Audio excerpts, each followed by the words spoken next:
Folks, I am here with MetricSeconds, who I've known for a very long time. So We met welcome. at TwitchCon 2017, but I knew him before TwitchCon 2017. Yeah, we were baby streamers together, I Yeah, think. you were streaming Fallout when I came into your stream because I met you through Arcane. Mm-hmm. And then I was streaming God knows what. I am Bread. Well, at the start at least, yeah. That was that before your when you got into Darkest Dungeon?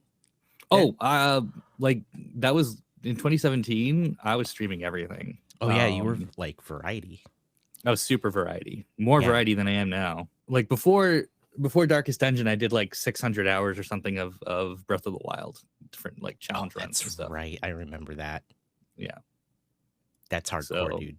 We did this like run where there was no fast travel, no champions abilities, no armor, I think we weren't using horses. Like only horses when you had to. Yeah. It was, but it took a really long time because you had to just walk everywhere. Oh, 3-heart master mode. My God. At the same time. Yeah. That's just what I do. I don't even like, I can't do that. I can't do games like that. I just have a hard time. But welcome to you, MetricSeconds. Man, I don't even know where to start with this. Let's start at an easy place. Mm-hmm. Who is Metric, and what can people expect from your channel? Metric grew up in small town Ontario, and came to the city to go to school, and then worked in the city because there was opportunities, and then none of the opportunities paid Metric enough to live in the city, and now he's currently looking to escape the city because he hates the city. Who is your Metric and what does he do? Yeah, Toronto's cold and dirty, and there's a joke about Toronto, especially Ontario in general, but Toronto itself, that the rest of Canada hates Toronto because they look at it like we feel like we're the center of the universe, and then we kind of act like it, and then it's kind of like the hate is really justified. It truly is. So there's that, and I just want to move back to small town Ontario. I'm actually looking to move closer to my ma to help take care of her and be closer to her, and also, it's a win-win. Be closer to nature, and also they're laying down fiber optic line there, so I can still have my fast internet. But yeah, I started off just doing variety way back when, in 2017. Well, actually, I started in 2016 because we're at 6 years now, but it was late 2016, and I barely streamed anything, and then went pretty hard in 2017. By the end of 2017, I actually got really sick. I had a doctor who put me on Prozac, and I was one of those people who had like one of those rare reactions that's on the giant pamphlet with your medication. Oh no. And I was so shaky that I couldn't actually hold a cup of water in my hand. My birthday that year, my parents actually had to feed me at the restaurant. I was eating pad thai and I couldn't actually spin my fork. I couldn't grip my fork. And the next day I had an appointment with my doctor, and I come in there and he's like, "Why are you shaking like that?" I'm like, "I don't know." And then he's like, "You got to go to Emerge." And so I spent, 16 hours in Emerge while they did all these tests and stuff on me. And they were worried that it was going to be something along the lines of like actual permanent damage. Holy crap, man. Yeah, it was weird. And so I ended up staying with my folks for like a good month and a half, 2 months, and it could have ended all there. But then I came back and I got back to streaming, and one of the cool things that I would say is I had no idea what kind of reception I would get when I came back, but it was just like I thought like, oh, people are, no one's gonna remember me or anything like that. But it wasn't just my community. It was, friends I made along the way and other streamers and stuff, and they popped out of the woodwork, and I was like, I am not alone, right? And and it kind of felt like that was like the bleed purple era of Twitch, super hard. So like I super bought in. And then going into 2018, I was just wrapping up like, tons and tons of challenge runs in Breath of the Wild, and then we moved into Darkest Dungeon, and I ended up running that off and on for just over 3 years.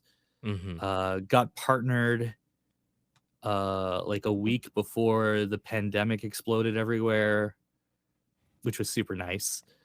Didn't really have a chance to celebrate much because pandemic, and I didn't really feel like celebrating. And also, I'm terrible at celebrating. What do you mean? What do you mean you're terrible at celebrate? Like, how? I don't do it. I tell people like, oh yeah, we've been X years of streaming or X years of partnership, or it's my birthday.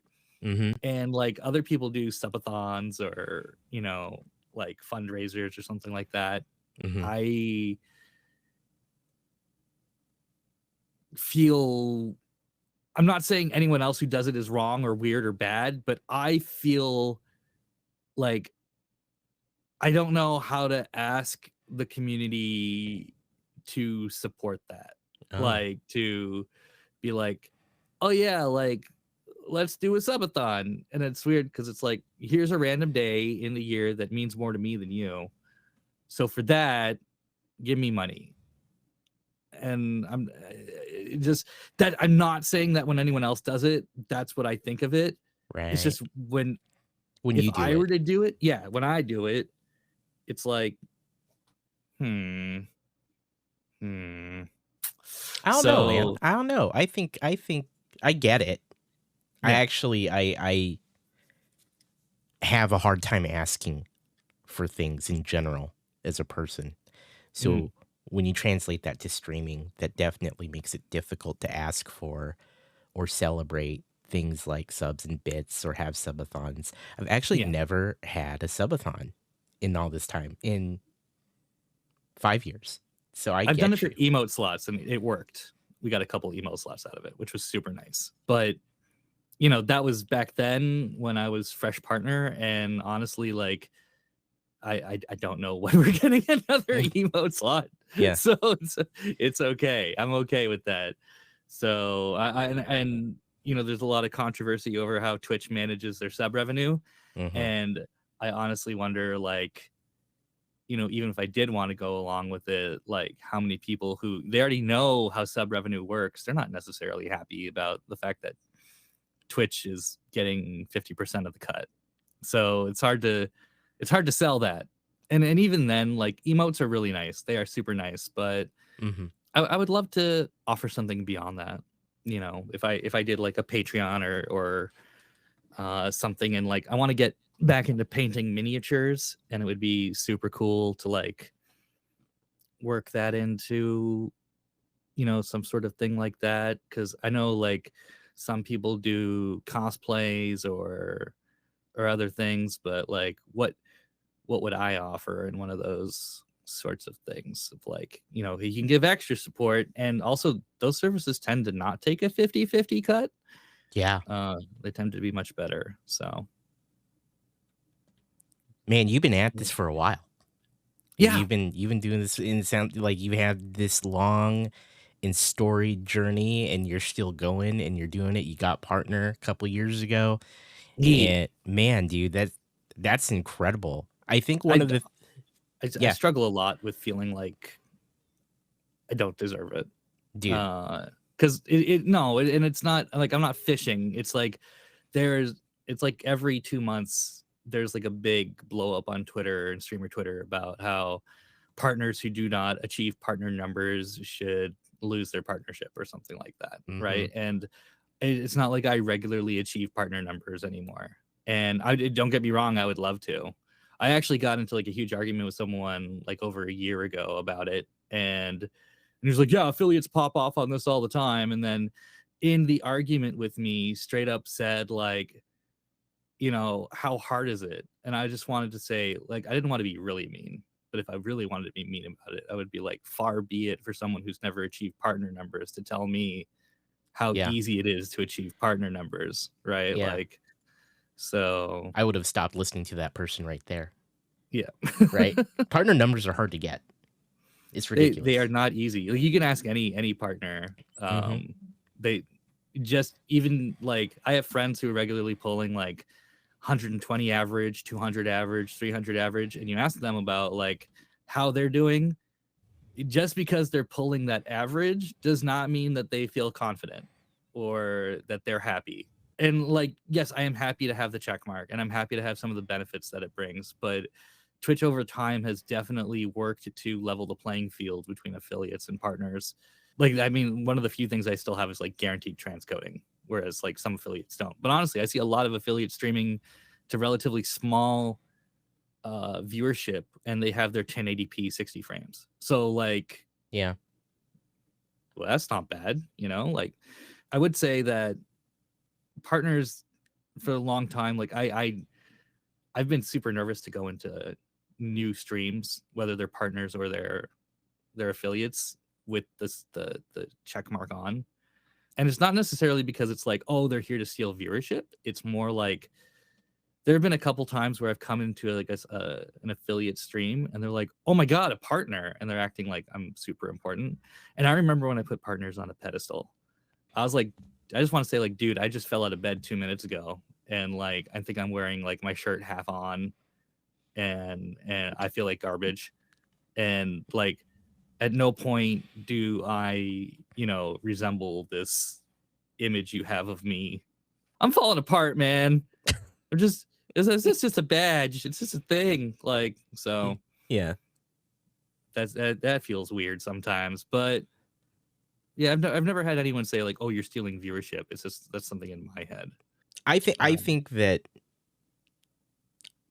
I remember those times too with partners, and how it was definitely before affiliates were a thing. Like, you know, and I think that's why partners for the longest time were so idolized and treated the way they've been. Yeah, there was a time where you didn't even know what you needed to get partnership. Oh yeah, you just flung it off and hoped.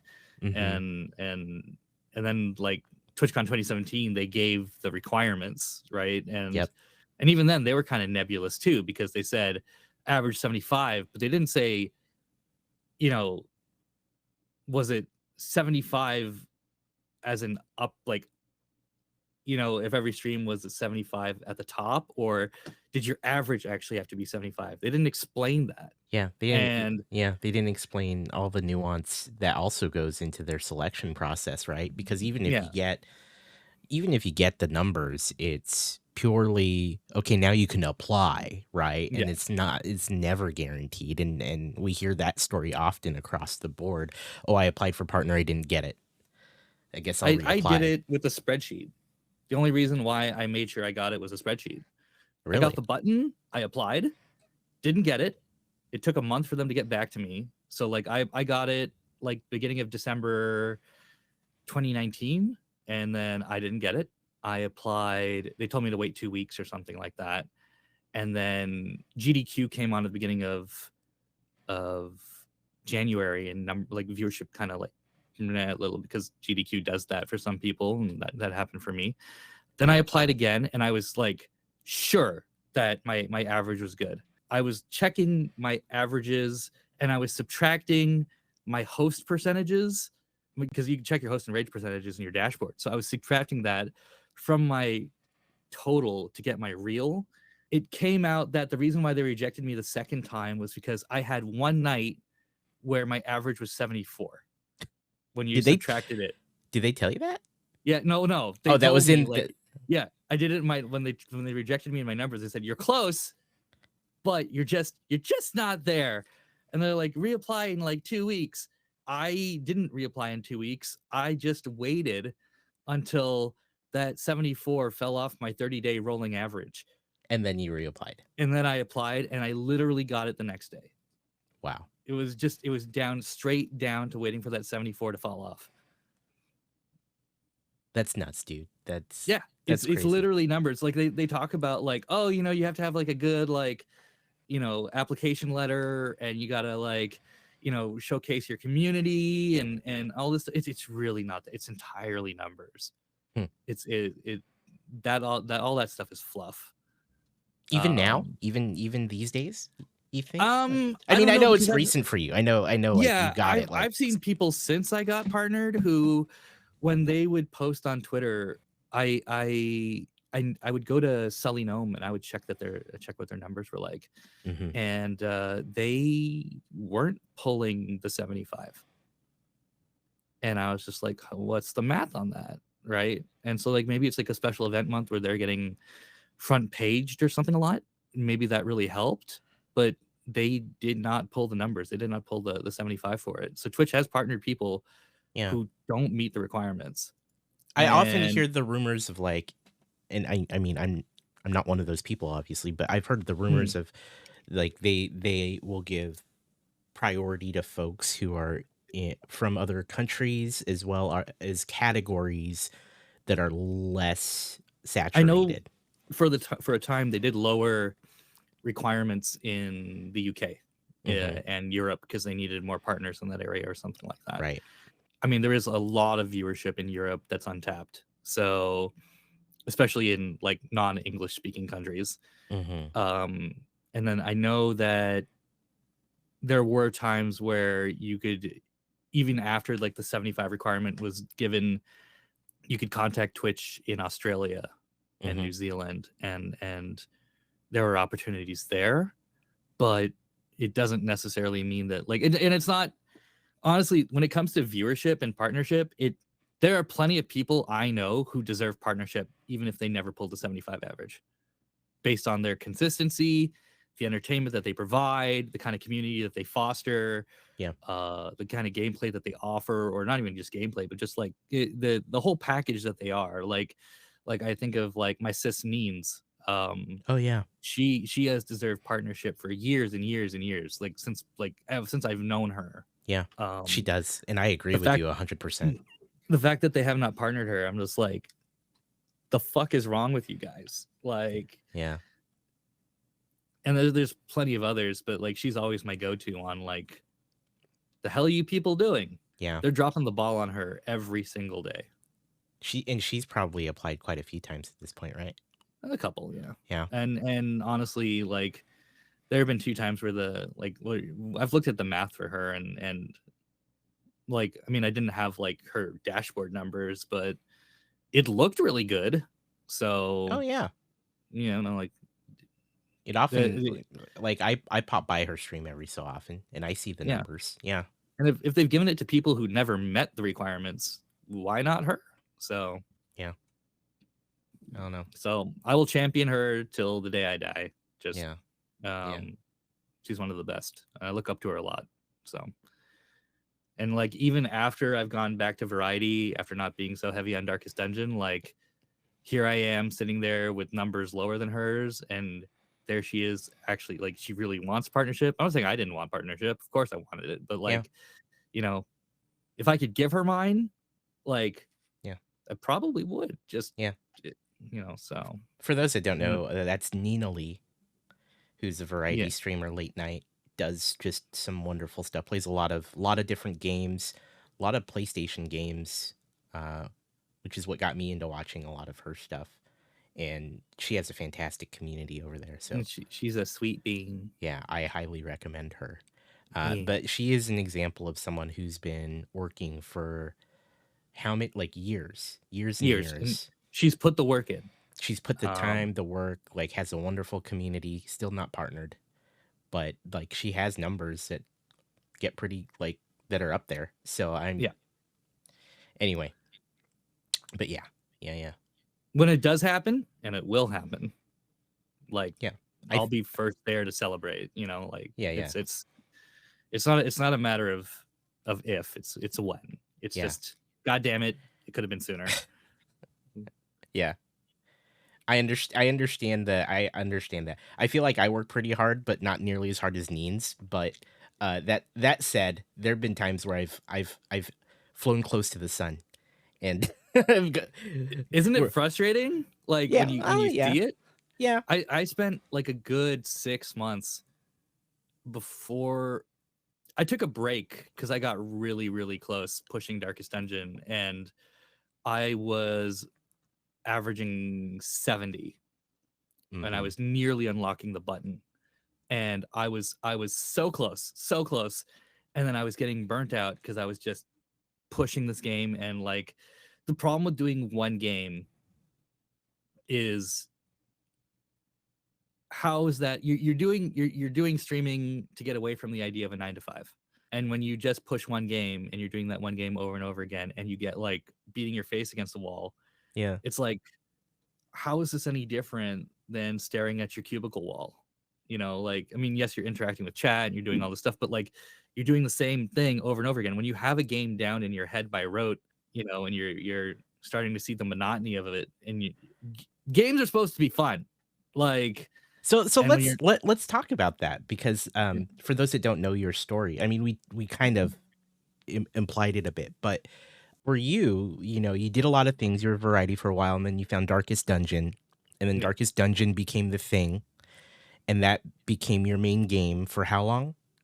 Off and on for 3 years. So 3 years playing Darkest Dungeon. 3,300 hours. Turn-based Turn-based roguelike RPG.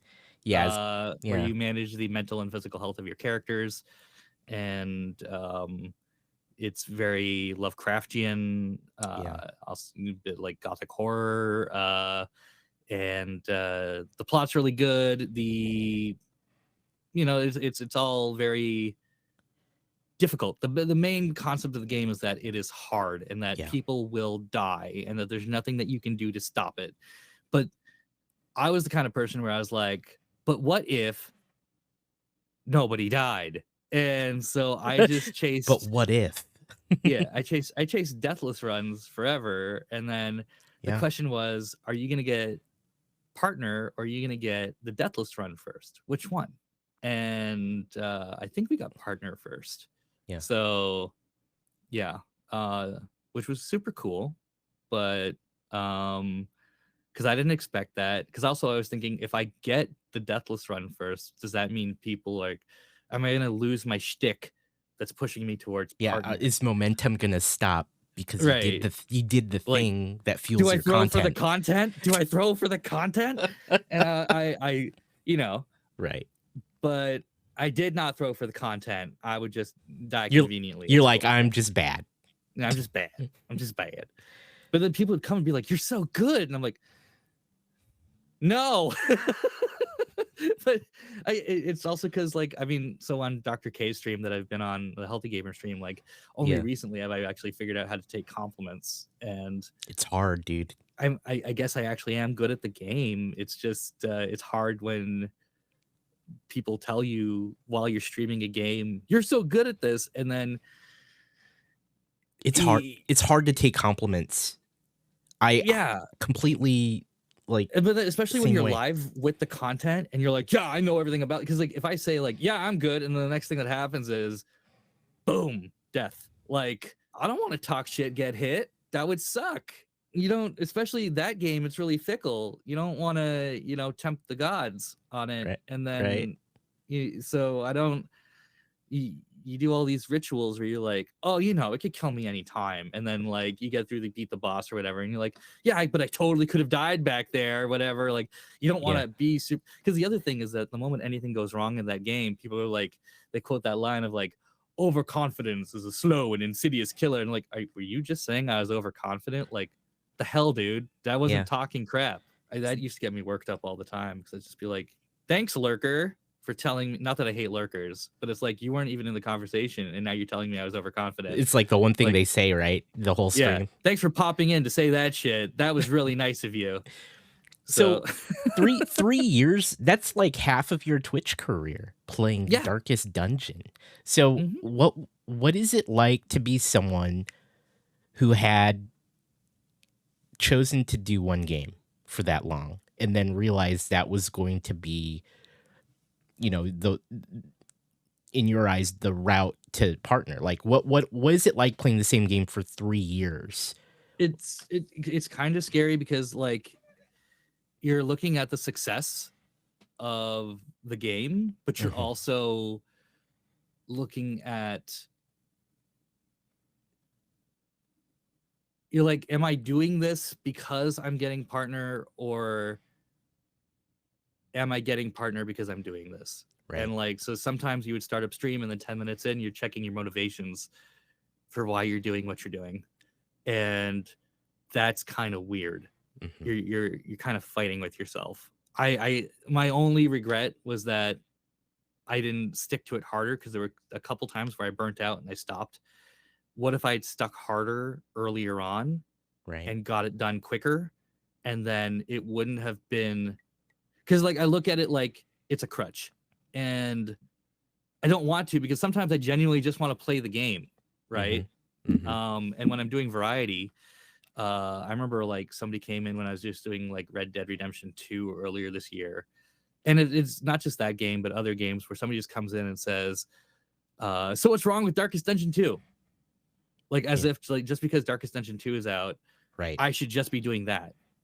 Like, right. I'm sorry I didn't clear this with you or something, but like, just because it's like, did you know that other games exist and I might want to play other games? And like, I mean, obviously they're looking at the fact that my viewership is not as high as it was when I was doing Darkest Dungeon, but like, also maybe I'm okay with that, because you got to start somewhere if you're going to build up again, right? So if I were to just say like, yeah, I'll only do Darkest Dungeon because that's all I'm good for, like sometimes I felt like that, but I don't want people to just think of me as the Darkest Dungeon guy. So would I like to hit a Dark Souls game? Yeah. Would I like to challenge run other things? Hell yeah. That would be cool. And I want to work up to those things, but I also don't want to just be a streamer that people come in and be like, oh yeah, the gameplay. I want to actually make people feel better about their day. Right. That's important. Or, forget the crap that happened today, or, look forward to tomorrow's stream or something. Just something along those lines. That'd be great. There's several kinds of streamers. There's people who are not necessarily good at games or good at a specific kind of game, but they'll do it anyway, but they'll make it really entertaining. Yeah. Like if you ask me to do an FPS right now, I suck at FPSs. There's an infamous stream of Destiny that I had. Was it Destiny 2? Destiny and you 2. just have to jump. I think it's like, is it Titan or something? You have to jump from these pipes to get, it's a tutorial in jumping. Yeah, there's a whole story. There's a story mission that is all about jumping across the chasm back and forth. It took me hours to do it, and it was terrible, but we just laughed so hard. By the time I was done, and we just found out that KBM is not my thing. Like, I am controller scrub. Born with a controller in my hand, it led to a lot of complications in the delivery, but that's what I am. That's what I do. I feel like you can be bad at a game and still be really entertaining about it, or mediocre, or maybe your specialty isn't being amazing at games. Right. I like being really good at games. I like mastering the things that I do, but I also want to be entertaining about it. There are people who just show up for the one game that you're playing. Like the amount of times where I've just loaded up Darkest Dungeon and started streaming it, and then people are like, "Hey, you're back." I'm like, "I fucking never left." Like, I do that. I do that with Oxygen Not Included. Yeah. Every so often, I'll fire it up, and I'll see like the same 10, 15 people. Yeah. Who are like, "Oh, hey." And they only oh, show hey, for dude, that. You're here? Yeah.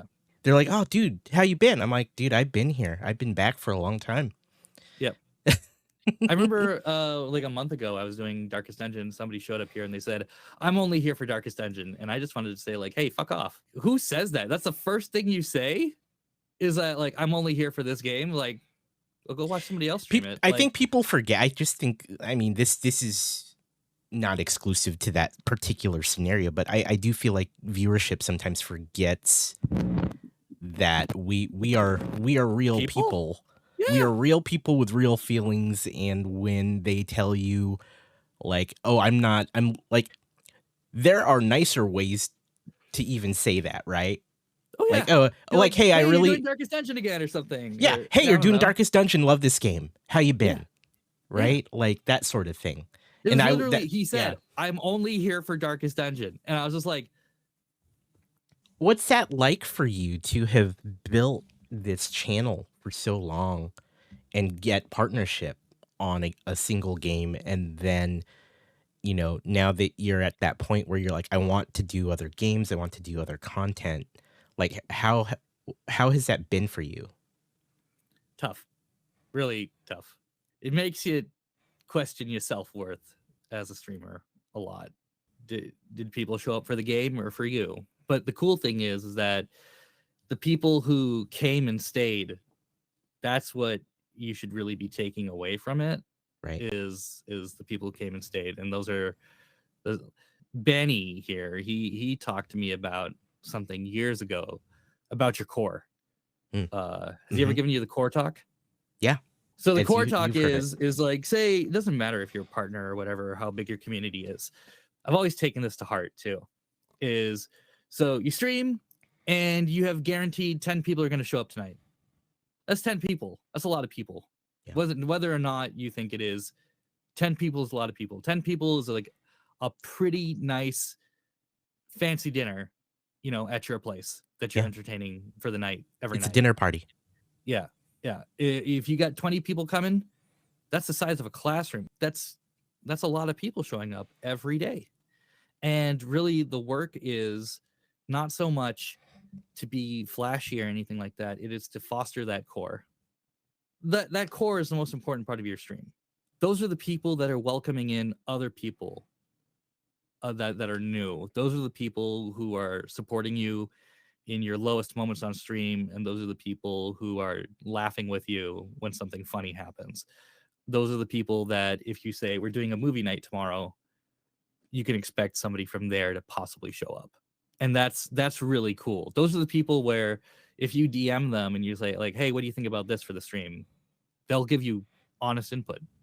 And that's the core that you should foster.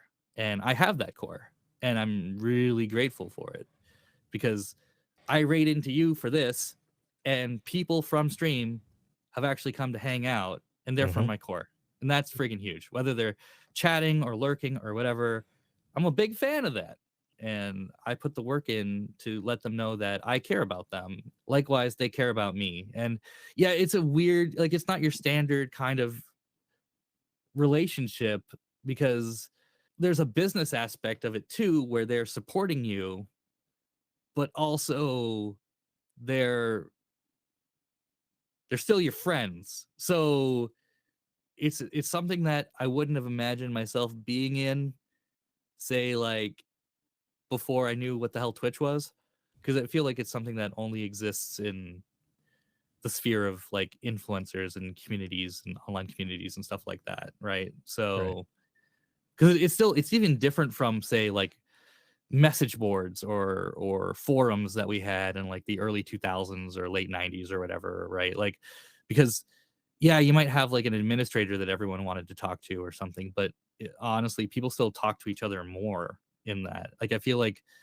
in Twitch communities, people are more likely to direct their conversation towards the streamer. Yeah. Or like in a YouTube channel, they'll direct it towards the YouTuber or the TikToker or whatever, so and it's not like I want the community to revolve around me. It's really cool when I go into my Discord and I see people talking to each other about Animal Crossing or pets or the miniatures they painted or something like that, and I had nothing to do with that conversation. That makes me feel like $1 million to see that happening without me. So you have your core. You have the folks that this makes me think of something that has come up multiple times on this show. Different people, but one of my friendos, AZ Pinoy, when this subject comes up, we often and you touched on it too.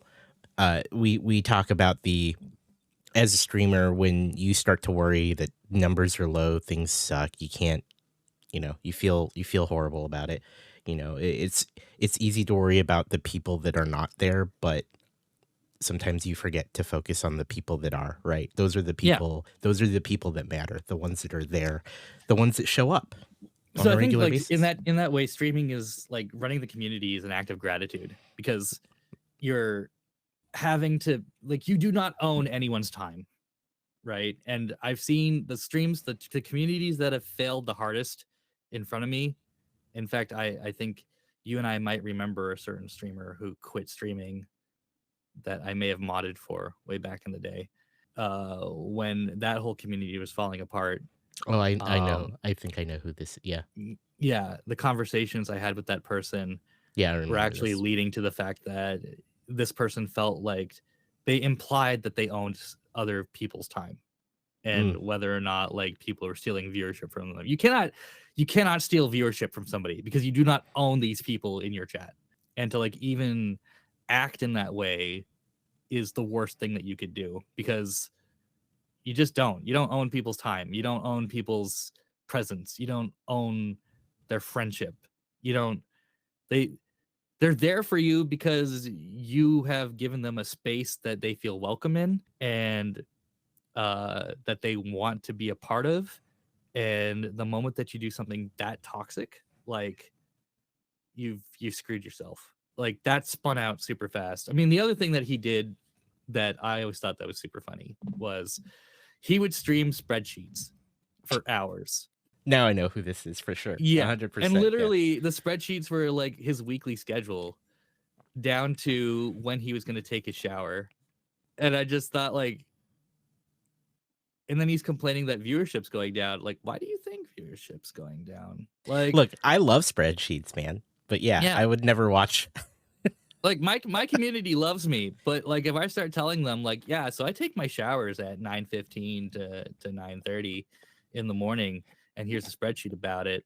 Like, I'm pretty sure they're gonna tell me, the fuck is wrong with you? Like, let's do something fun. So oh my god, I'm gonna try it one of these days.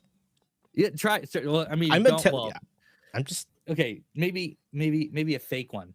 Like just like from 3 to 4, bury the babies in the backyard or something like that. Just put some outlandish stuff in there.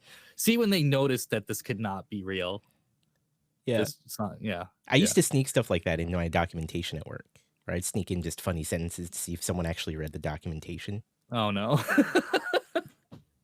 It'd be like, it'd be completely harmless. It'd be like, I had pad thai for lunch. What'd you have? Right, and that's like in this detailed document that I wrote for this design for a game feature.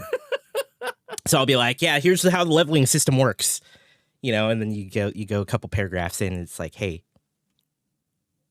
what's your favorite board game? Let me know in the DMs. Let me know. And that's how I know when someone would read documentation or not. Anyway, it's a nice booby trap. Nice booby trap.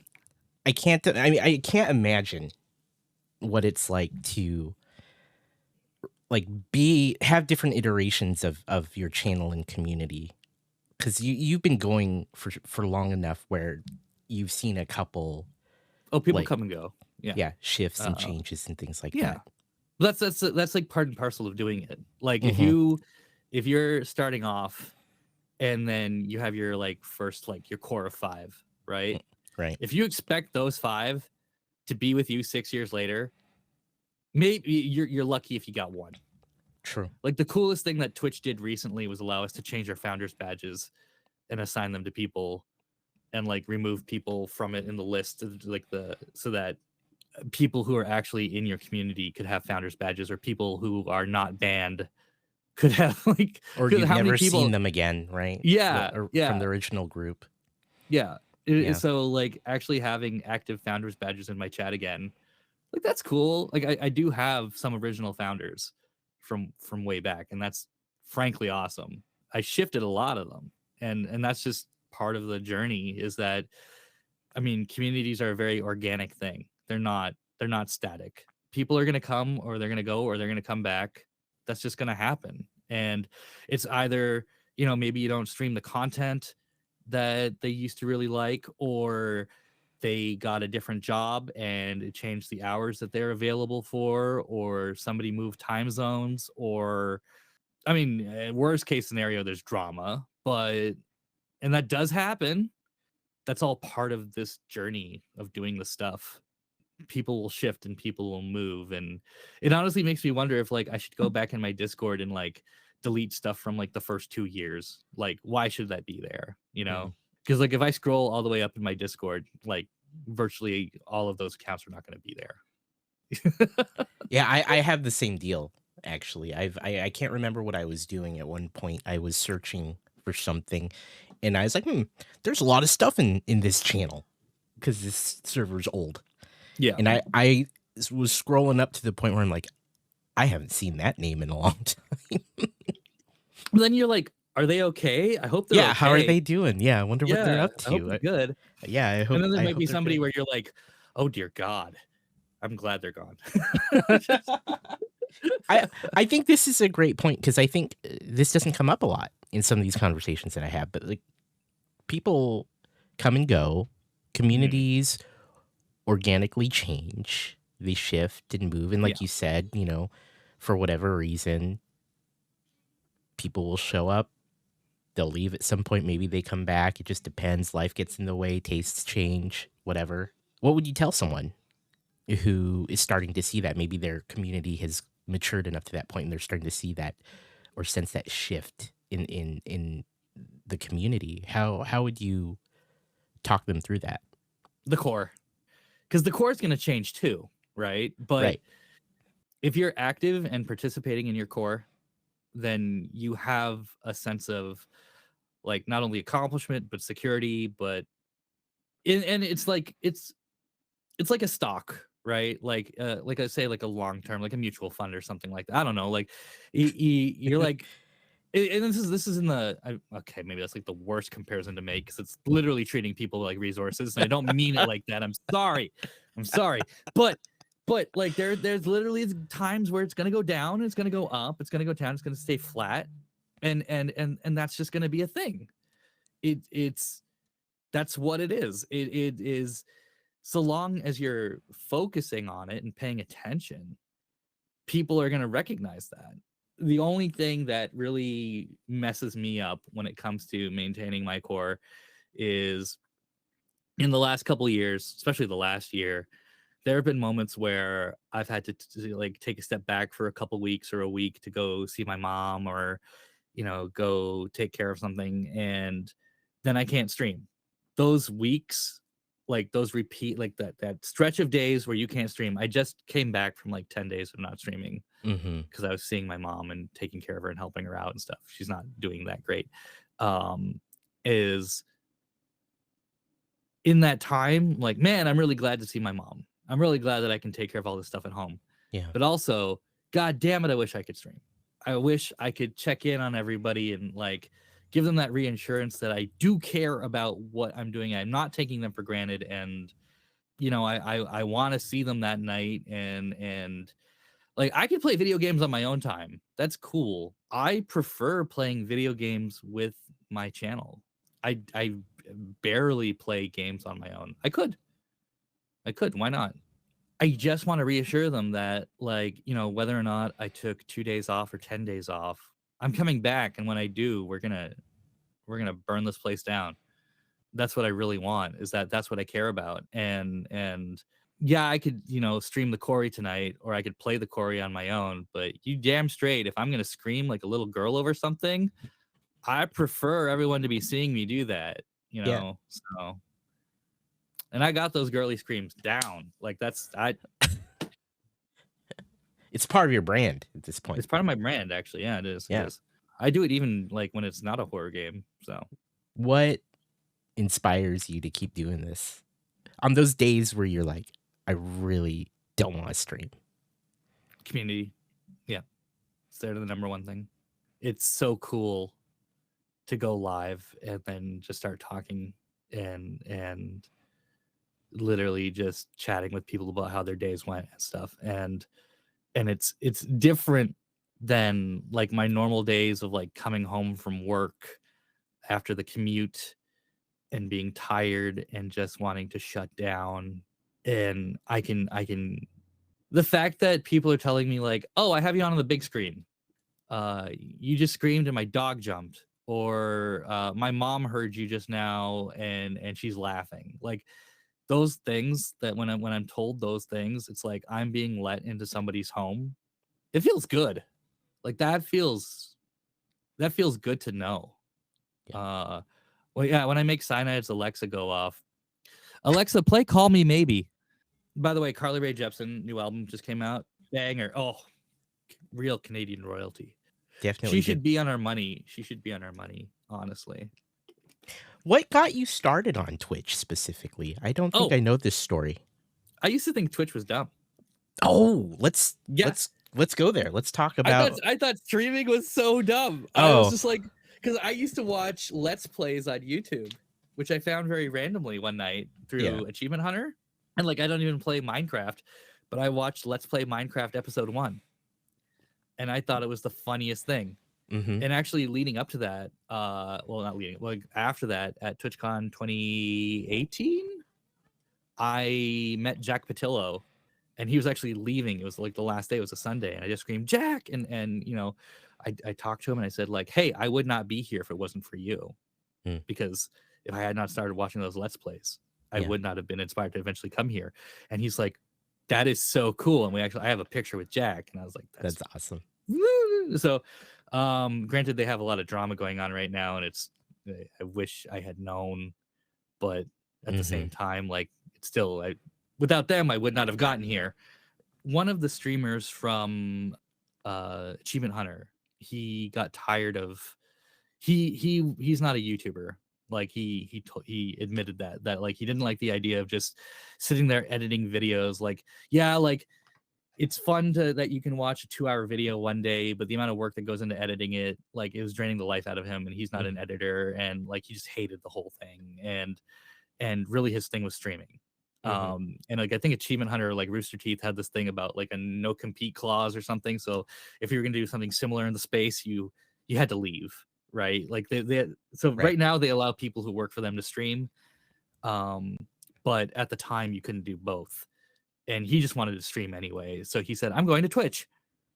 And I thought, that's interesting. So I eventually, he started off as Brown Man, and now I think his name is just Ray. It was Ray Navarez Jr.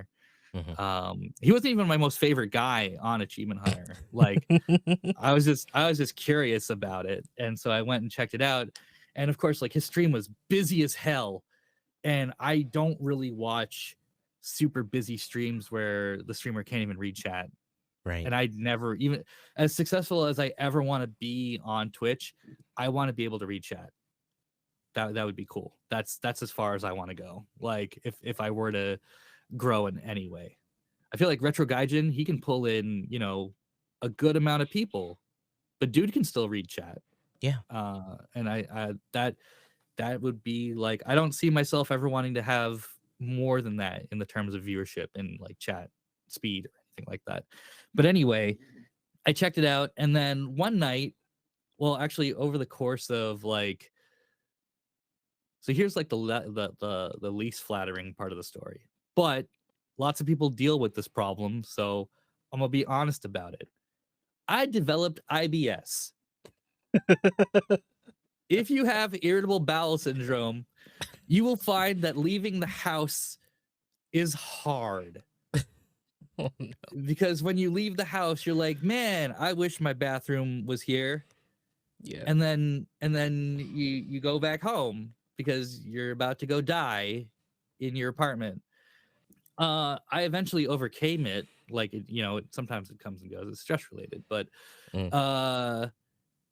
it sucked, and I couldn't go out and socialize with my friends, and I just wanted to be social, and I was tired of coming home from work and like not having anyone to talk to or anything, and so I just started checking out Twitch channels.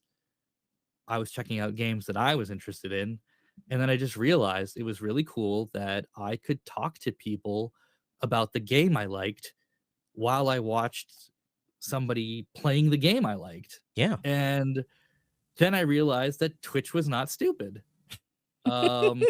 So when you first heard about it, you were just like, this is dumb. I was like, why would I want to watch anyone play a game live?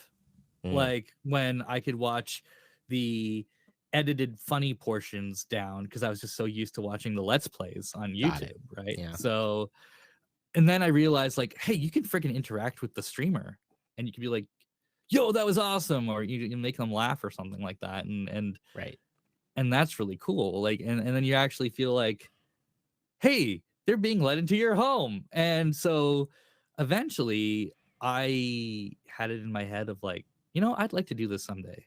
So I saved up for 8 months and I built a computer, and I built the nicest computer I could at the time. So this was like late 2016, and it had an i6700K. It had 16 gigs of RAM, I think, at the time for starting. 1070. I mean, I got my capture card and everything, so I could do my PS4 games. Yeah, that's a good comment there. Because when I had people like ask me, why would you want to watch someone play a game? I was like, you're literally watching someone play football right now. Why don't you go play football, fucker? Like, just get off the couch. Why are you watching reality TV? Why are you watching the Kardashians? Why aren't you out there living your life? Yeah, or even like even if you're watching a sitcom, you're literally watching people live their lives. At some point, you're watching somebody do something else that you could do. Now, if you're watching documentaries on like being a serial killer, continue watching that documentary on serial killer and do not take it up, because I do not want to be liable for you being a serial killer. I'm sorry. I draw a line there, and it's I don't want to be an enabler for murder. That's just me. Maybe other people are more encouraging of that. But Metric, look, that one, I let you kill one time, and now you want to kill more. Metric's like, you only get one. You get one. You get one. No. Oh my God. All right, we gotta be careful. I let in a bunch of murderers in your chat. Oh no. I know. So yeah, I just realized that you could actually have fun interacting in these spaces. And the other thing that really bugged me before I started streaming, and I actually had a fear of this, was there ain't a lot of people who look like me on this platform. And I spent a lot of time going up and down the categories looking for people who looked like me. And like growing up in Southern Ontario, it's not like I didn't meet other brown people who loved video games. Brown kids play video games.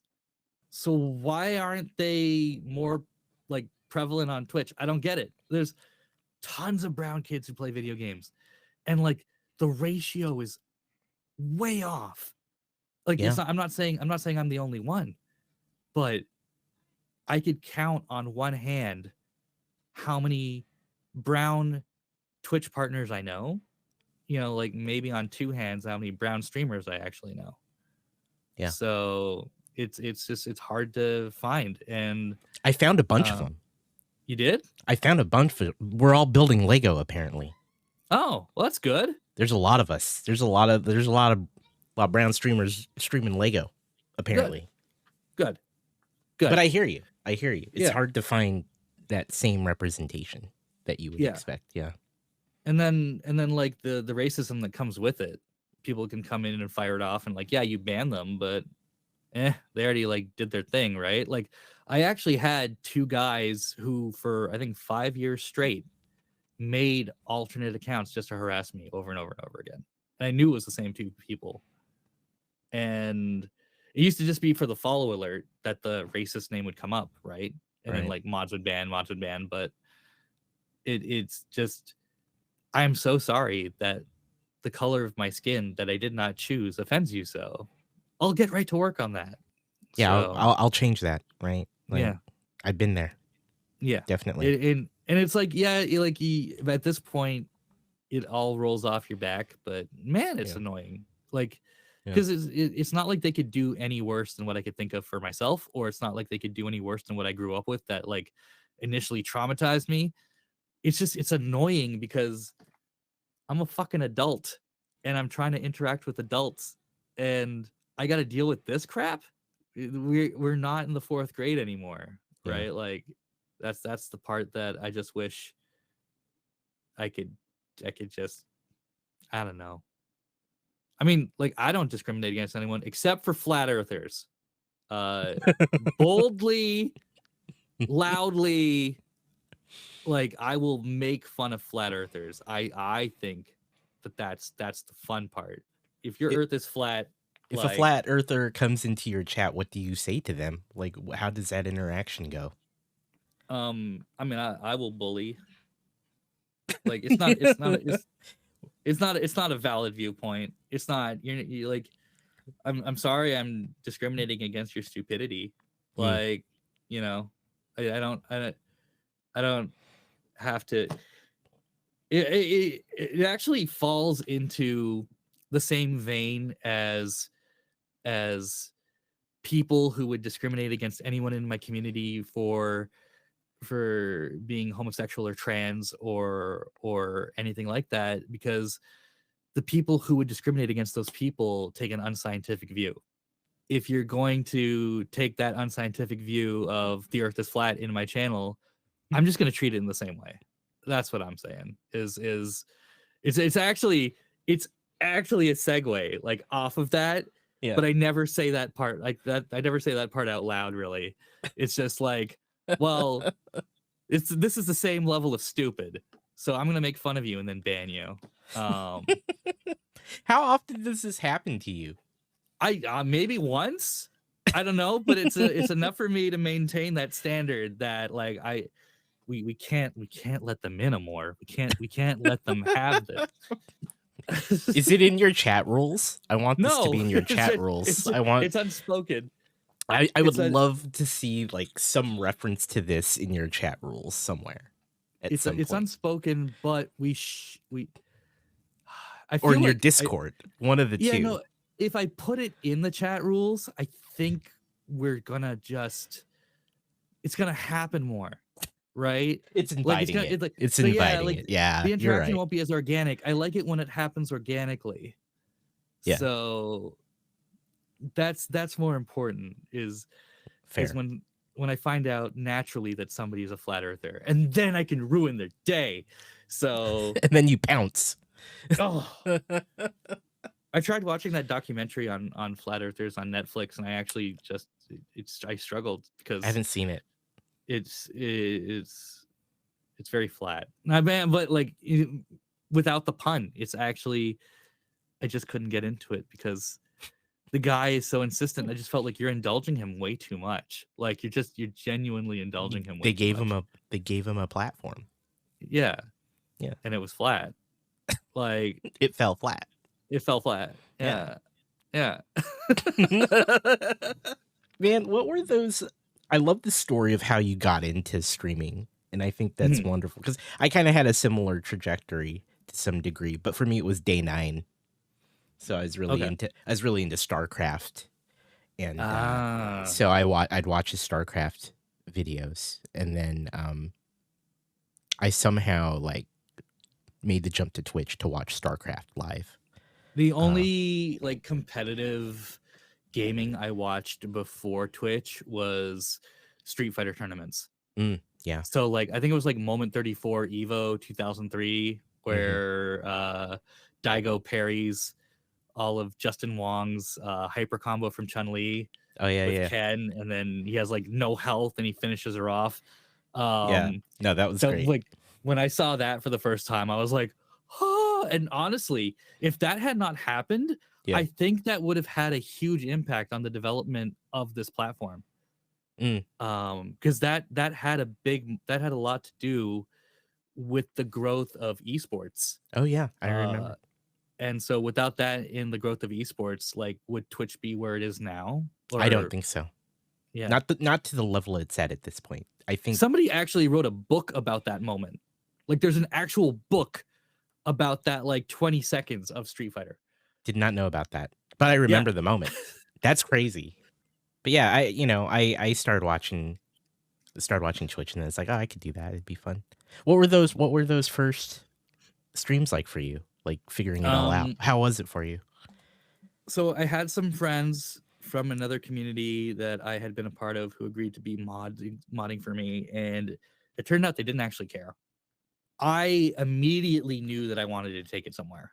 And they were like, no, treat it like a hobby. And I was like, no, like I would not have spent 8 months saving up to build this computer and getting the lighting and doing all this stuff and getting the green screen. And like my first stream was with a green screen. Like I was not fucking around. Like I knew exactly what I wanted to do was to do this after work as many days as I could. Yeah. And just build a community and have fun. Did that take like one stream for you to get there? Is that all it took? Mean? Like to feel like or like before you even started, you just knew this is what you wanted to do? I knew. You knew. Okay. I knew. and because like that was a lot of money to just throw at something that like, what if I only did it once? Oh yeah. Yeah, that would have sucked. Because like I had people telling me like, why don't you just stream from your PS4 or something like that? I'm like, no, like I'm going in because I knew that.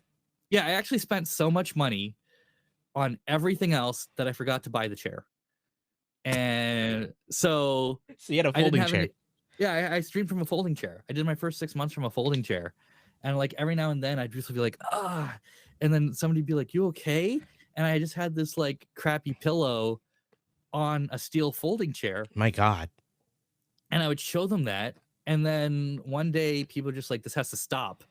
And the money just like people threw money at me and said, go buy a chair. And I bought like an actual nice, like noble chair. For real. Which lasted a good like 3.5 years or something. And I gave it to my mom actually last weekend, and she's using it now as an office chair. There so you it's go. it's still going. It's still there going. It is. Like, yeah. I just knew that I wanted this. And so I think it kind of, those mods, they like, I told them like, this is not just a hobby for me. I want this to be a real thing. Either they didn't have the commitment to like join me in that, not to say like, you know, you have to or whatever, but at least just be honest about it. Yeah.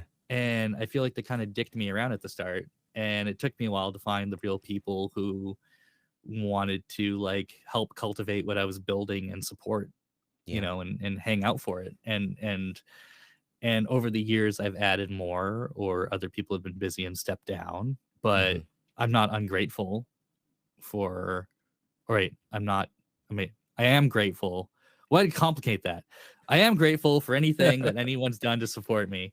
Yeah. But it's good to know that I have a group now that can help me with all these things. And I do actually have people in my community who have experience modding from other streams, and in a pinch, I can mod someone and they know exactly what to do.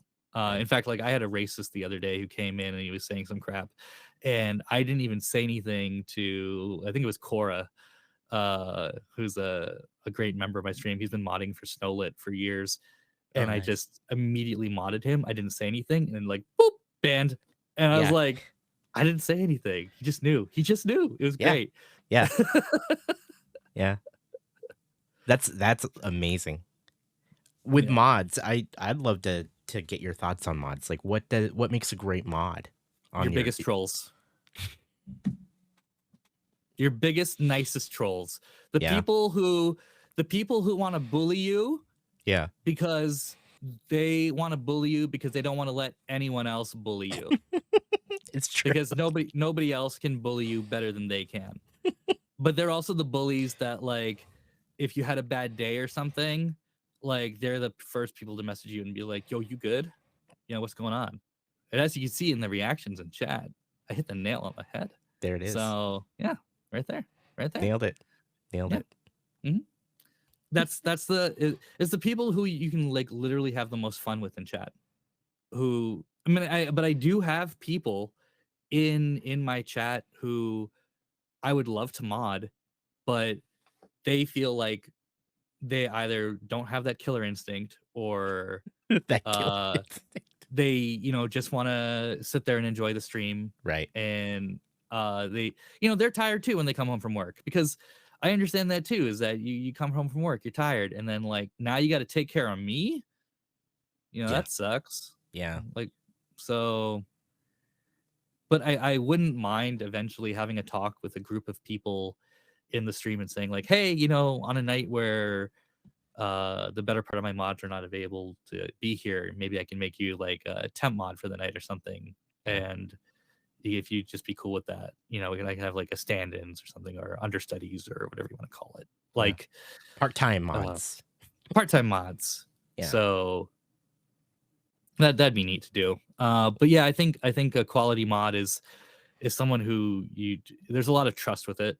Not just in so far as like, you know, with your community, but the things you tell them, because I feel like most of your mods they're going to know a lot of intimate details about your life that the rest of the community might not know.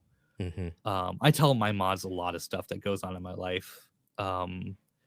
you know, they knew for months before, like whether I told everyone else that I was moving, or, you know, if me and my girlfriend break up, or if you know, this thing happened with that other streamer, or not to say I get in drama on the regular, but it finds you. But you know, just to say something, or Do what's your your mods have you give ever been in access? drama? Have I ever been in drama? Yeah. Oh yeah. It happens. For some reason, I would not have expected you to. Really? It's like yeah, I actually expect you to be too chill for drama. Like I feel like you don't.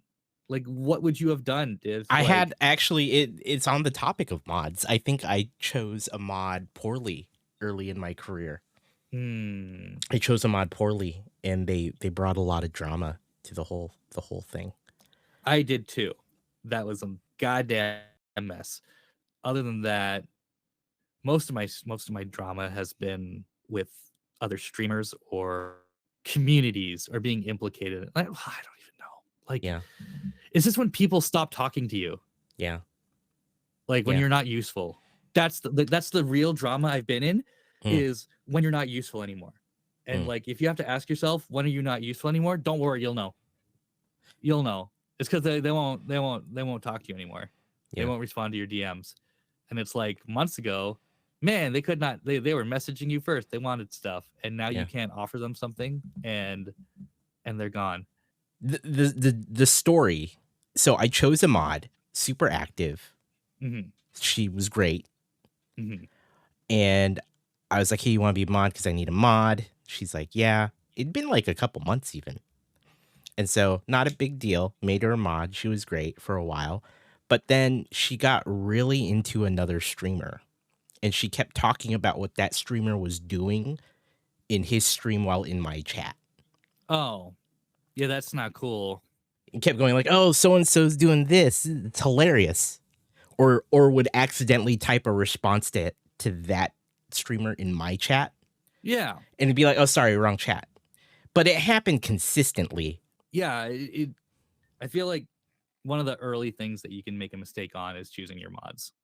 It's so hard.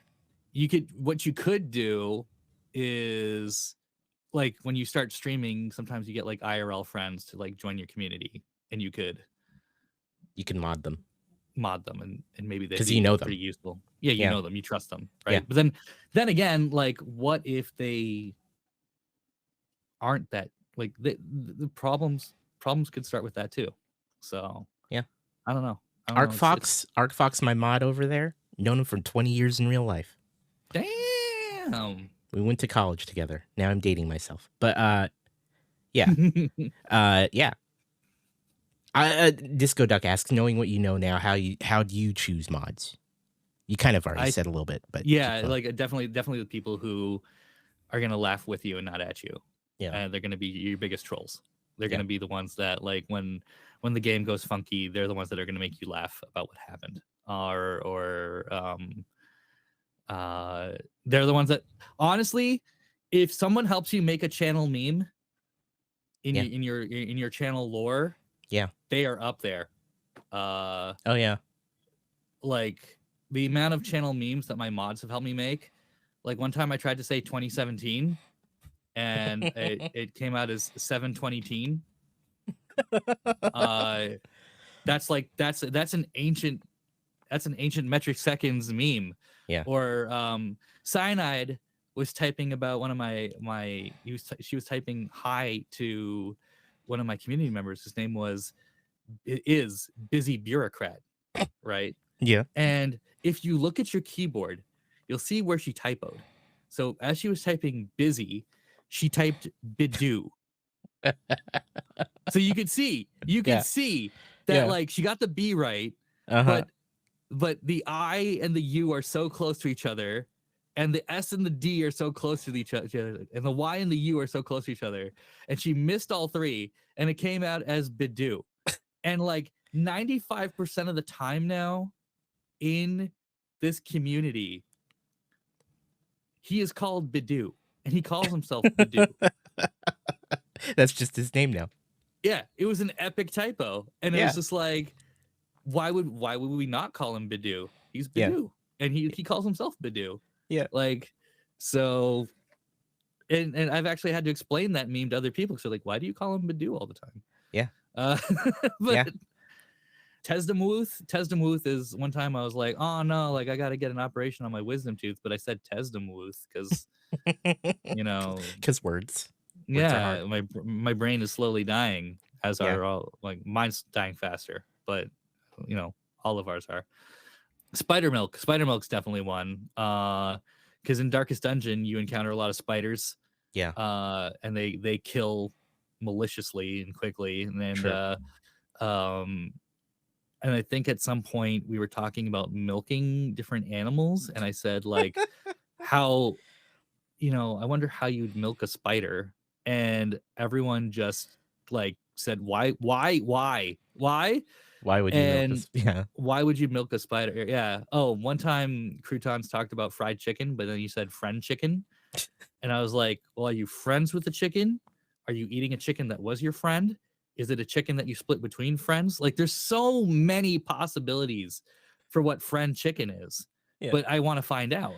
So channel memes are memes definitely, they're definitely a way of finding out, who your mods are.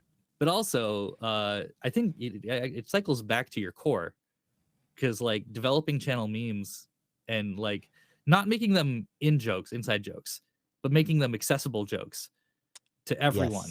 Yes.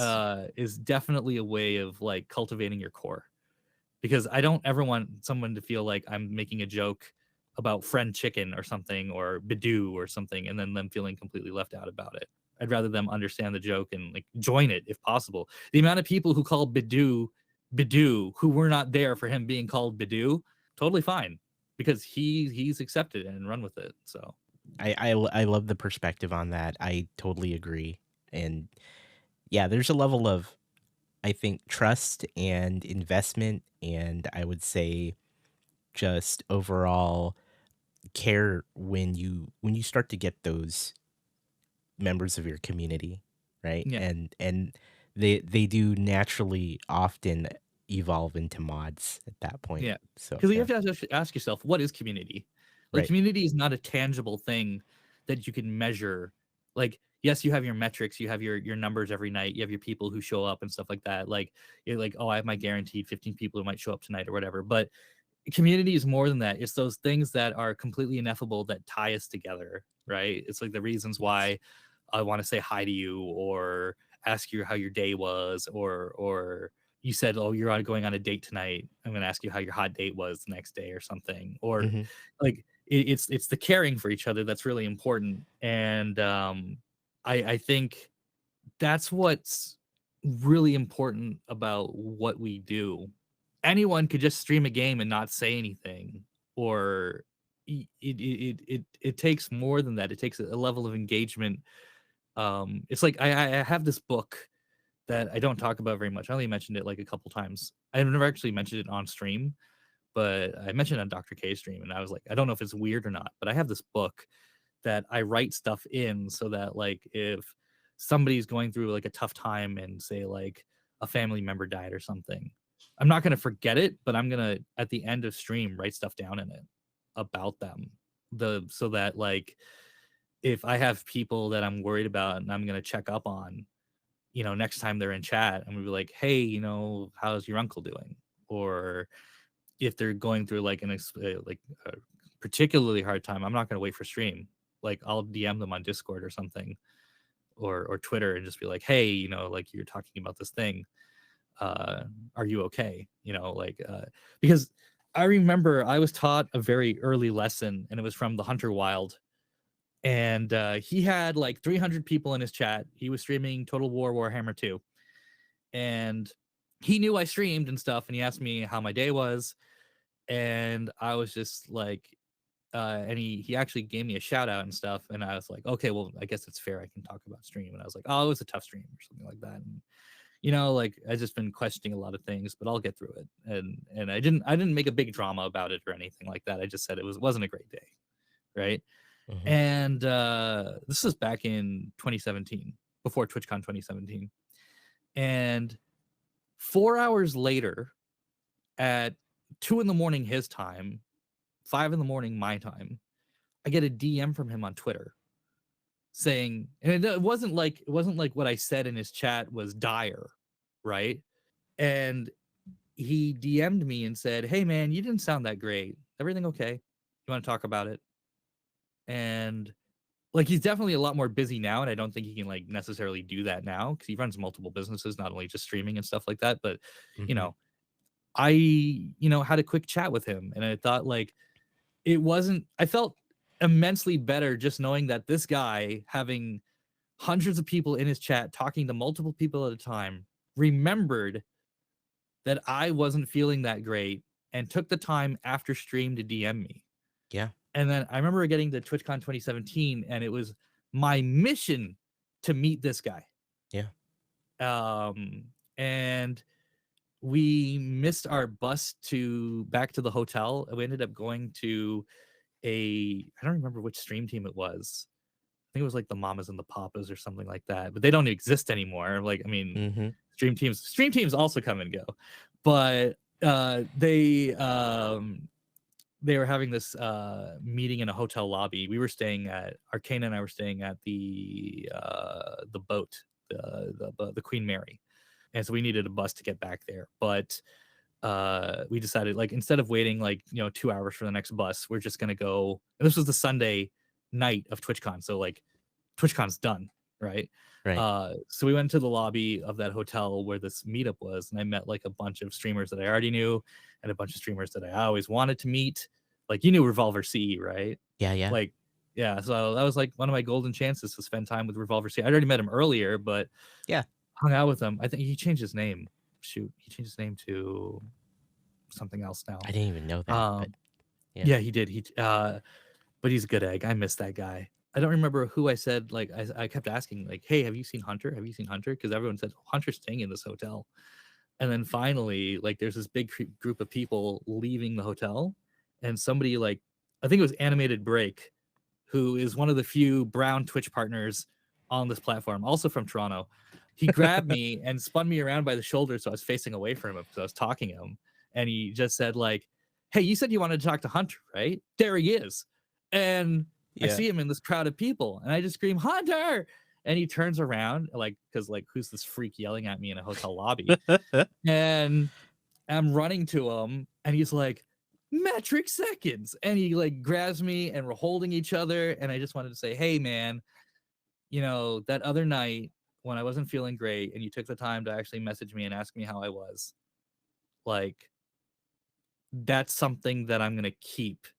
Like, it's not something that I'm going to pay you back on because I don't think I can, but it's something that I'm going to pay forward, in when I see somebody in my community that needs, or that I feel needs a little bit more attention. Yeah. I'm going to take the time and set it aside for them. Yeah. And he said, that's really cool that you told me that. I really appreciate you telling me that. And so that's kind of been like in my mindset since then of always reach out if you're worried about somebody. And I definitely say it's paid dividends. Not to say that like I wanted a return out of it, but just knowing that person's going to be okay, whether they, they're not in my community next year or next week or tomorrow. Just knowing that there was a time where, maybe they needed somebody to check on them. That's important, I think. And that's definitely a tall order for bigger streamers or bigger communities or anything, but I think it just applies to whether or not you're streaming. Like, you don't have to be the streamer to reach out to somebody. You could be in somebody's chat and somebody doesn't sound right. Yeah. You could just message them and be like, sup, are you okay? Do you want to talk about it? And I think that's, we don't care about each other enough. We really don't. I think the internet has caused us to be really far removed. That's why, like, on Twitter, or even Twitch, it's really easy to just fire off really hateful or really thoughtless things at somebody because you're not caring about it. Doesn't register to you that this is like a living, breathing person who's dealing with stuff. It's really important. And I think when people get into streaming or try to build a community, they don't necessarily think about that aspect of it. And Yeah. it's really important. Yeah, Honestly. Benny did it to me too, actually. Benny, first day of TwitchCon, not even the first day, getting our badges, it was a Thursday. So, and like Benny was one of my idols, right? So, Yeah. and of course he didn't have the puppet with him, so how would I know that was Benny? But this guy walks up to me and he says, "You're MetricSeconds." And I said, "I am."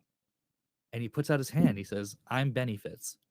I was so shocked that Benny Fitz, of all people, the great Benny Fitz, and I'm not saying that sarcastically, like he is one of my heroes, that he would take the time to walk up to me and introduce himself, one of those vaunted Twitch partners that has articles about him, and you Right. know, and I'm just this.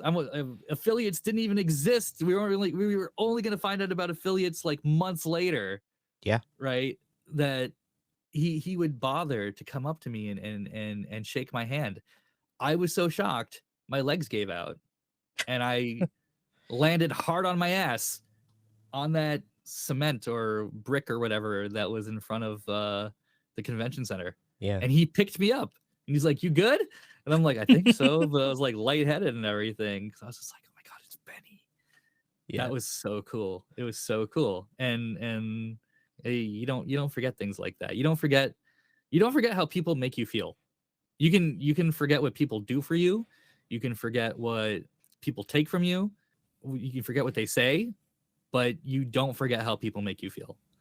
If there's something that I could say to anyone who wants to get into streaming or is losing their way in streaming or is wondering like, what am I doing in streaming, is ask yourself, how do I make people feel? At the end of the day, I ask myself, how did I make people feel? And I hope I made them feel better. That's really it. Does that mean you're always on? Not necessarily, because it's hard. I do 8-hour streams every night, and sometimes something really shitty happens, or maybe I had a really bad day, or I don't know. That could happen. Hopefully, I at least made somebody feel better. The opportunity to do that, that's really cool. I'm glad we got to meet at that same year. The Benny Fitz. I met Benny Fitz that year too. You're a good hugger. It was a hot day, but you're a good hugger. So are you, sir. So are you. That man, I love it. That was a good year, actually. 2017 was a bit for me. It was a big year in terms of. I was super nervous at TwitchCon because yeah, I was just like, I still saw all these other streamers and this big bright shiny lights. Yeah, and I was so scared. And I dressed with shirt and tie and dress pants all 3 days. I remember you looking pretty good, like in what you were dressed in, and I was like super casual. And like sometimes people would be like, "Are you working the floor?" And I'm like, "No." In a way. Yeah, you're just like, yes, I am. But like, we'll go with that. It was really cool to meet like all these people that I put on these pedestals, because I just found out how human they were. Like Bloody Faster, I remember seeing Bloody Faster is like maybe 3 feet tall, standing on her wallet. She's very short. I mean, I'm not saying that in an insulting way. She's not a tall short lady. I did not expect that. Did not expect that. And so I saw her and I saw her face and everything, and I was like, "Hi, Bloody Faster," and I was like, "I love your stream." And before I could like say I love you, like these little arms are already pulling me down to a hug. Get down here. I was like, I just want to say, like, I was really inspired by your streams, and thank you so much. And like, I really enjoyed you. I think she did like Bashi that year or something like that. Oh yeah. And I was like, I really enjoyed your Bashi streams and stuff. And like that was her year. 2017, 2016 was like her year where she blew up. Oh yeah. I was just getting into the Dark Souls community because like I was really big on Bloodborne and stuff, and then she's like, "Oh, and here's my boyfriend Lobos Jr." And I shake his hand and I'm like, "Hi." Like, I was like, I was not prepared for all of this. This is a lot. Yeah. Yeah, meeting other streamers is just so surreal too, especially when you spend so much time seeing them on Twitch or being active in their own communities. It's a trip to finally see them in person. 2017, like coming out of the convention center one night, I saw somebody and I was like, "Is that Burke Black?" And I said it out loud. Yeah. And then he turned his head and looked at me. We made eye contact, and I was like, blah, blah. And then I go to 2019 and I see him and I tell him the story that like I said his name out loud because I like asked if that was him out loud to myself, and then he looked straight at me and I got too scared. And he's like, "Why didn't you come say hi?" And I was like, "I was scared, man." Yeah. And then like we had a good chat, and then we ended up bumping into each other at the old spaghetti factory because I had never been to an old spaghetti factory before. So we decided to go. And funny story about that, our price, like our bill was ridiculously low.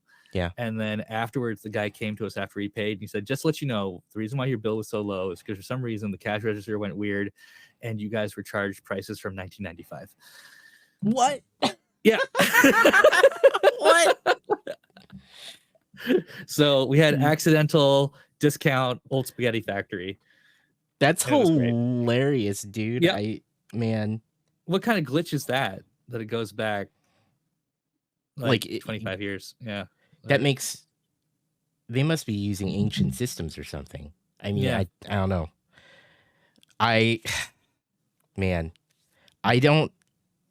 There's so many good stories from even just that one year. How do I like my grilled cheese sandwich? Let's answer this before. This is a classic Yagi question. He's not missed a crossing the streams without asking this question. So okay, I will tell you. I make a special grilled cheese sandwich. I'm sorry, I don't. Let's go. So butter helps, yes, but the grilled cheese that I make,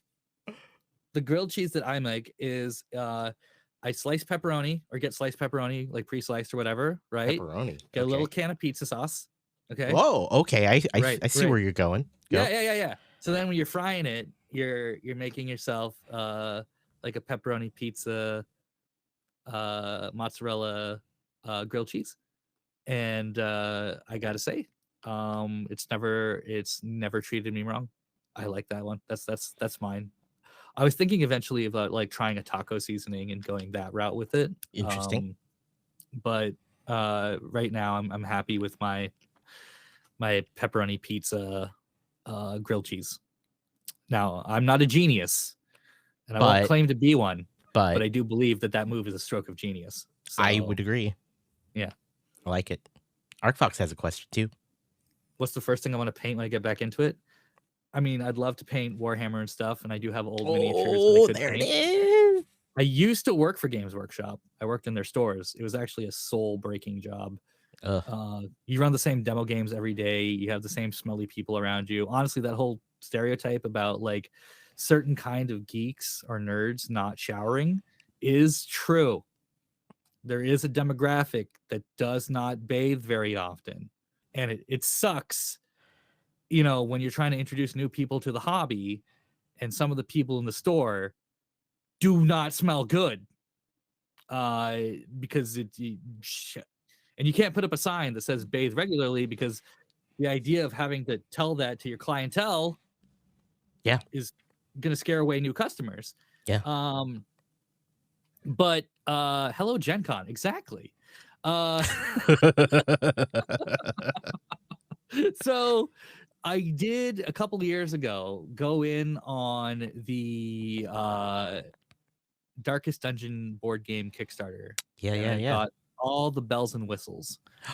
And the first half of the shipment should be approaching my mom's house soon. The reason why I shipped it to my mom's house was possibly by beginning of November. So like, hear me out. We're talking within the next 2 weeks. Hear me out. Okay.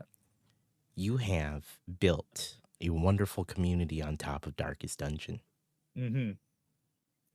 So I could stream that within Darkest Dungeon category and paint it. Yeah. Stream yourself doing this. And maybe at some point you start as Darkest Dungeon category and you go to makers and crafters. And you paint. You keep painting. I would love to. I promise you, you will get so much love because there's a strong like makers and crafting community, which is what I stream Lego under, and many of us who do Lego, and we're very much interlinked with those other communities, whether they be Gunpla builders, artists, or people who paint minis. So highly recommend, consider it when you get those minis. That'd be cool. Think about it. Get another little camera. Get one of your spare cameras because you probably got one or two. Yeah. Point it at an angle at your desk. Get a nice light. Light it up. Actually, hold on. Do it. Get some paint. You might benefit from this camera too, because this is for people who paint miniatures, and it has a mount on it. I just saw it on the it's a hobby arch. Okay. So you get it in white or black or whatever, right? Hold on, I'm gonna drop a link in your chat. I just permitted you. Okay, thank you. Where is there? It is. Okay. Oh, okay. So there's the arch, and you can put your LEDs in it, your lighting in it, and you can actually get a camera mount for it in the accessories. Oh, and I'm wondering if that would help you. Dope AF. And then you could have your well-lit crafting space. That's and really mount cool. the camera at the top. That's really because cool. when I saw that on TikTok recently, and I was like, if I'm gonna do this, I need that. Yeah. I am bookmarking that for later research. I've been looking at a lot of our fellow brick builders on Twitch have dabbled in Gunpla. Mm-hmm. And so I've been Gunpla's cool too. I would totally get into that. I built like 6 or 7 off stream, but I'm like, I've never streamed it. Painting minis, never painted a mini in my life. But my friend Chris Perillo, who 3D printer fan, has really convinced me that I should just start making my own minis. And then I'm like, if I don't, I need to paint them too. So I would urge you to consider doing something like that, because I think it's heavily on my mind. That's a perfect, like, I can't think of a more perfect way to transition your audience to something else, and that you can explore as stream content. Like, I know you love doing it, but like, maybe it's I don't know. No, you got a point. You got a point. And like with that, in total, all of those Darkest Dungeon minis, like it's like over 300 minis. Dude, it's a lot.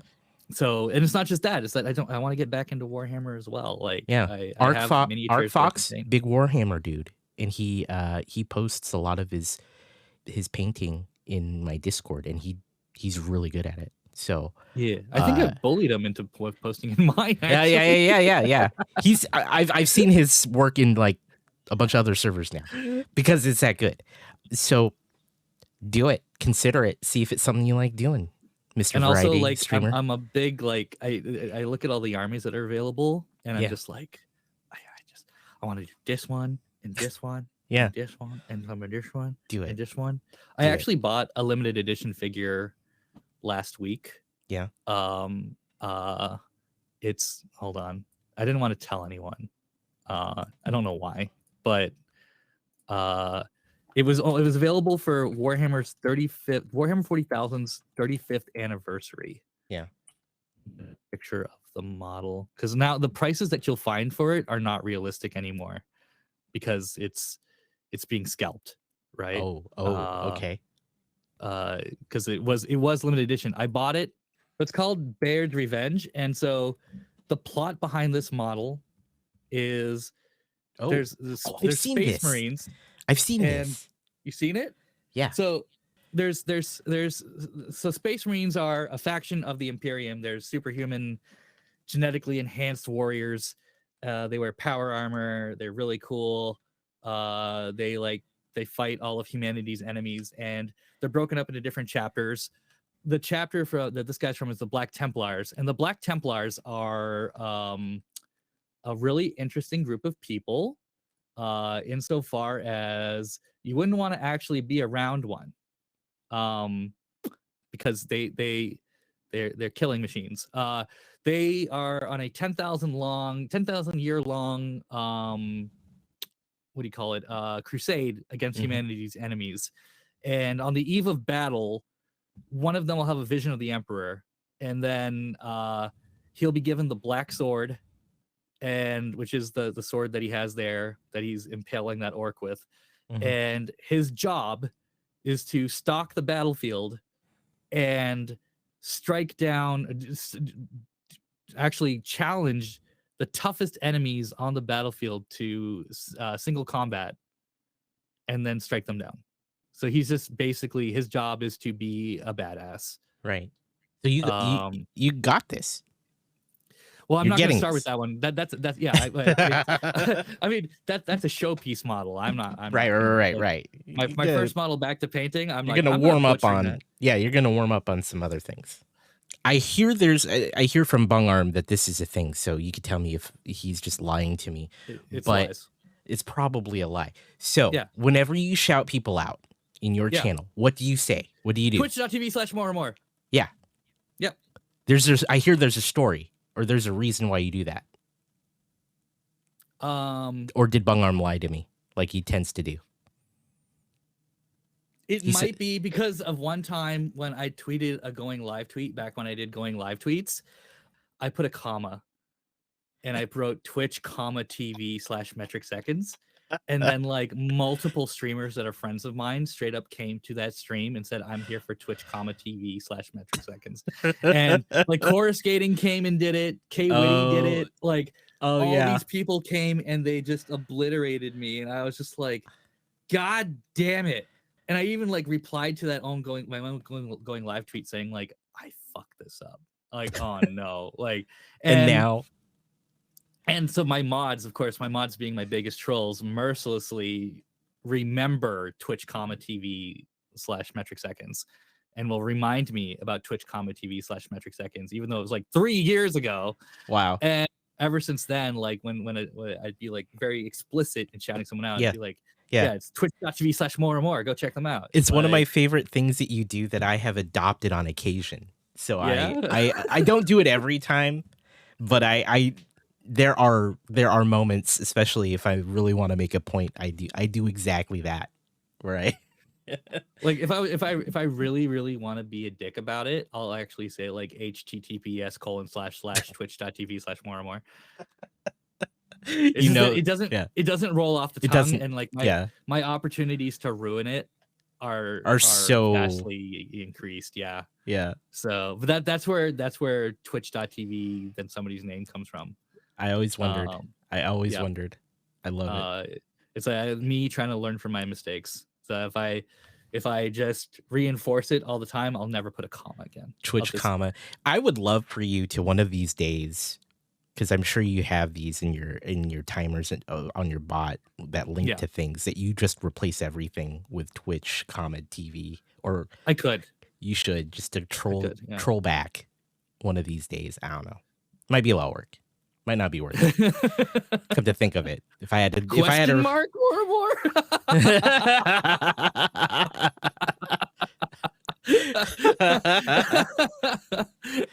Oh, that's good.